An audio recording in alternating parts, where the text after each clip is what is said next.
ये अहर्निश हरिशरणम हरिशरणम हरिशरणम हरिशरणम स्वाभाविक इनके स्वभाव में है, ये बोलते रहते हैं। दूसरा, जितने मनु हैं, जो साधना करके मनु पदवी में जाते हैं, प्रजापति पदवी में जाते हैं, वो उन्हीं में लीन हो जाते हैं। पर जो सृष्टि के प्रथम मनु, प्रजापति, इंद्र, सप्तऋषि, ये नित्य है, ये नित्य है। ये पद जो है प्रारंभ में जो इनमें बैठे वो नित्य है।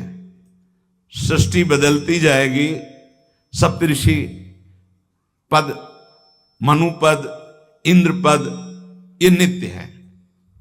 नित्य का मतलब स्वरूप से है कि इसमें नित्य जो चैतन्य गण है, इस पदवी को प्राप्त हुए उसमें विराजमान होते हैं, क्योंकि ये सृष्टि के निमित्त ही इनकी रचना हुई है।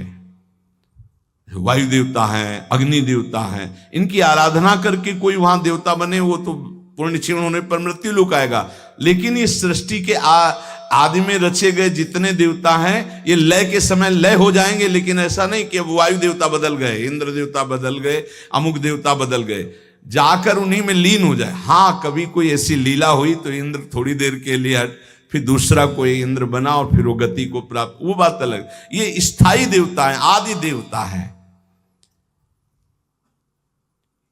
फिर तीसरा, जो अनित्य संसार में जन्मा और जन्म होकर के उसको ये ज्ञान होने लगा कि यार ये सब बंधन है। अब भारी अंदर उसके व्याकुलता पैदा हुई, मैं संसार से मुक्त कैसे हूं, उसे मुमुक्ष जीव कहते हैं। प्रायः ऐसे मुमुक्ष बहुत कम होते हैं जो संसार से मुक्त होना चाहते हैं। 2-4 माला करना, आरती करना, भगवान कृपा करे, तन मन धन सब बढ़े, खूब स्वस्थ रहे, भोग भोगे, ऐसे। लेकिन मैं मुक्त होना चाहता हूं इस संसार से। तो भगवान शंकराचार्य जी ने कहा, हजारों जन्मों की साधना के बाद किसी को आता मैं मुक्त होना चाहता हूं, और संत के संग से एक क्षण में आ जाएगा, एक क्षण में आ सकता है। इसीलिए तात स्वर्ग अपवर्ग सुख धरी तुलाए कंग, तूलन ताय सकल मिल जो सुख लव सत्संग।